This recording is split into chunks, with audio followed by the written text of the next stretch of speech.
Googleisms, and tell us what is the truth. Old Catechism, based on the Catholic doctrine. This is a great battle. The Church has always fought this battle. The saints have always fought this battle. And Our Lady, the Immaculate One, what does the Catholic Church say about her? Thou alone hast conquered all heresies. How is that? We never heard her teach a sermon.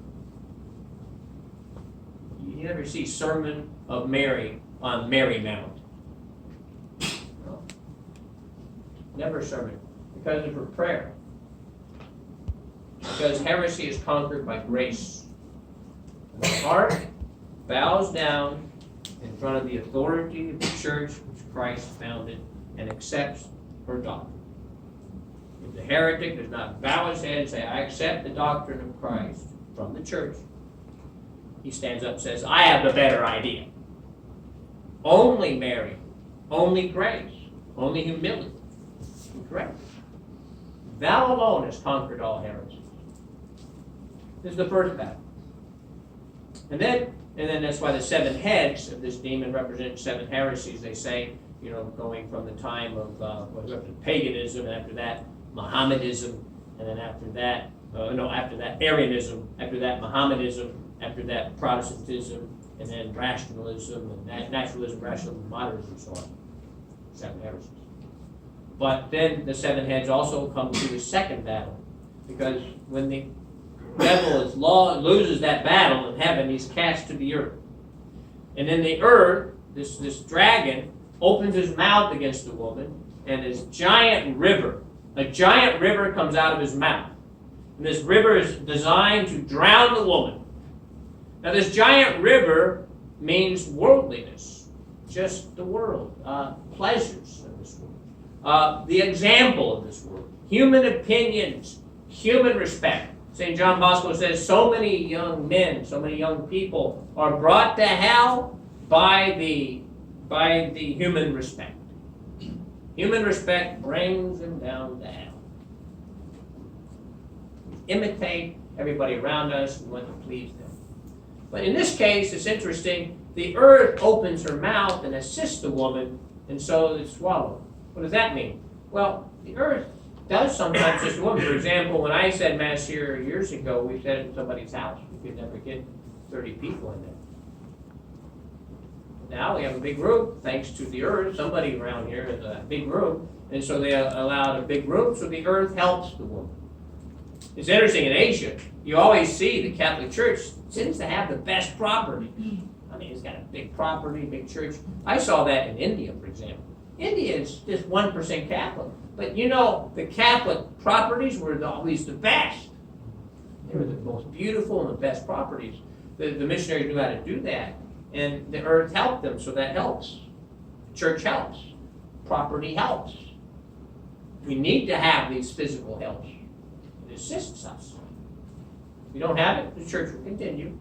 Sometimes it continues better in persecution in the underground, but nevertheless, the earth itself. So the earth helps.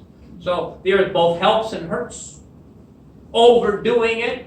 Oh, you know what Mass time is through your whatever it is, Telegram or WhatsApp or something like that. Oh, I know what Mass time is. It's a small assistance of the earth. But mostly, these things are doing us damage. Worldliness. Why is it that young people, why is it that someone goes to First Communion at 6 years old, 7 years old? Confirmation at 12, and then they don't go to church anymore. Once they leave mom and dad, they no longer go to church. Was there something wrong with their first communion? Did they receive Jesus really? Well, yes. But the world drove Jesus out. School, world, school, business, love, thing, everything, and then there's no more love of Jesus. No more sacrifice. That river out of the mouth of the dragon, he didn't get a heresy in there. They didn't learn how to be a Protestant. They didn't go to Bible study. They just got drowned. They were drowned by the world. Woe to you if the world thinks well of you. In the world, my dear friend, Father, I pray that you do not take them out of the world, but that you preserve them from evil. In the world, you will have pressure. Have confidence. I have overcome the world. So the young people have to overcome the world. And St. John, in that last book of the Bible, talks to the young people. Young men, you are right. You have overcome the world. There is a prize for you. You must overcome the world. How? Well, number one, you have to realize that the world is not your friend. The world is your enemy. How do you know that? By the faith. The world killed Christ. The world killed all 12 apostles. Tried to kill John. Didn't succeed. He died later. But the world will persecute the church. Sometimes it doesn't, but it will always try to take away the faith. That's the second thing. Yeah. And in this second thing, we still have those 7 heads of the demon, of the dragon, planting inside of our souls the vices. Pride, impurity, laziness, greed. And these things are in our soul. And so we have to take recognition of them. This is really one of the great benefits of something like the Militia Immaculate, that we know. It reminds us we're in a war. We're in a battle. There's enemies, even inside of my own soul, that I have to overcome. I have to defeat them. Then the third battle is one that's represented in chapter 13, when this first dragon disappears, and he goes and he stands. It disappears, and another one comes out of the sea and stands on the shore, with also 7 heads and 10 horns in each head, and he attacks. And this is the persecution. In other words, when the governments really do seize Catholics and put them in jail or kill them, or financial problems. There's a real physical or financial attack upon the church. That is the final persecution.